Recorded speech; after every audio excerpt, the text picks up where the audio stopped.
The Bonneville Bobber is a good, low-slung cruiser motorcycle, but the Triumph Bobber Black is even better.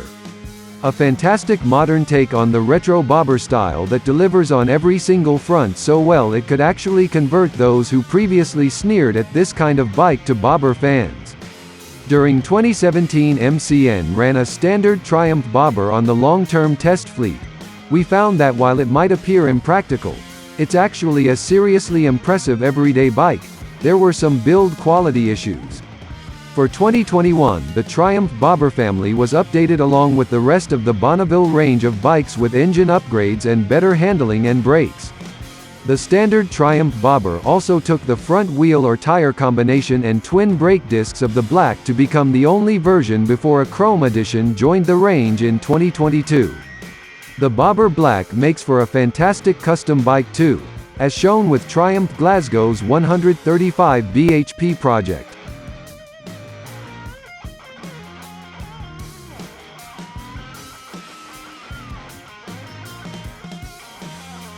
The 2021 Triumph Bonneville Bobber ticks all the boxes.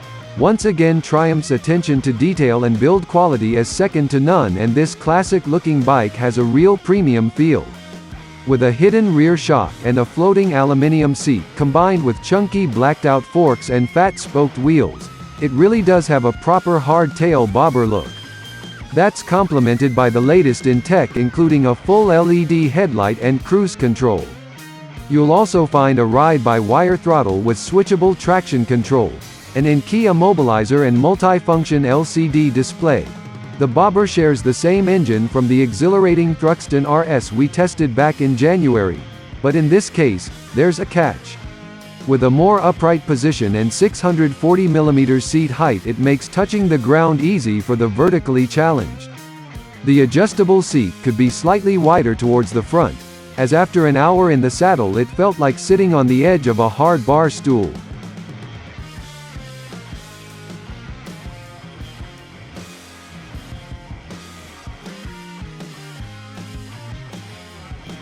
The Bobber Black rolls into the second and third gear corners with complete neutrality and total stability and tracks through the bends with precision.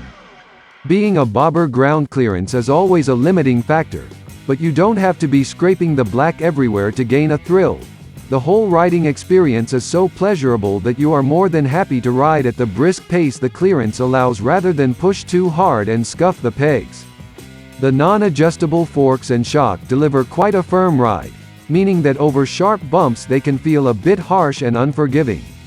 It's a trade-off for the bike's stunning look and only really makes itself felt on particularly aggressive undulations.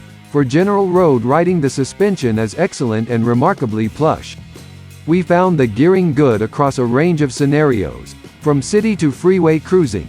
The torque-assisted clutch is super light and has a nice feel to it as well, making it a dream to ride in heavy traffic. The Bobber comes with twin 310mm disc and two piston Brembo sliding axial calipers on the front. The rear gets a single 255mm disc and Nissan single piston floating caliper. Both feature ABS and have very good stopping power. We would like to see a blacked out front disc to match with the rest of the bike's styling, but that's a minor call. Suspension comes in the form of 47mm Showa cartridge forks and a smartly hidden rear monoshock RSU with linkage. Both provide good damping on rough roads. The handling is very good, even with its low-slung style, and it feels very stable and easy to ride. Push it too hard in the corners though and the pegs are quick to keep you in check.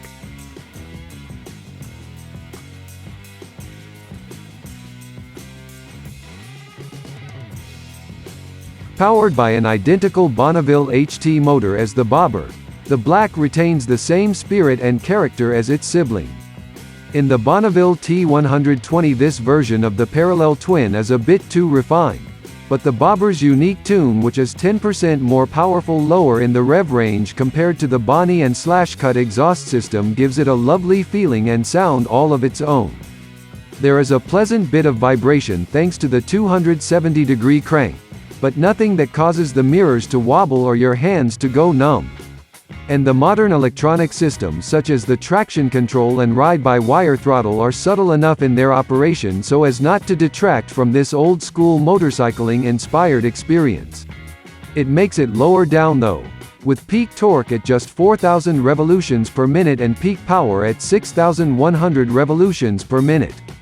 A snap of the throttle releases an immediate burst of acceleration from way down in the range, enough to quickly fire you past whatever it is you're overtaking. More punch would be a better description for this version of the parallel twin than high torque, but MP on the side of the cylinder would take more explaining than HT does.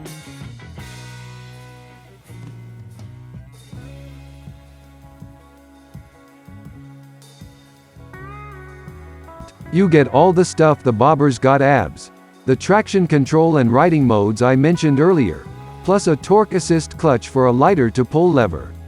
You also get something new: cruise control operated with single button. Press it once to switch on and again to set your speed.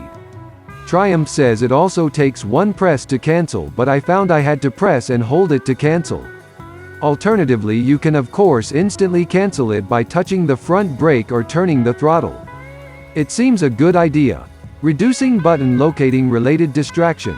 It does mean you can't make fine adjustments to the speed you've set. If you want to change it, you have to cancel and start again. The Bobber Black also gains an LED headlight with a daytime running light.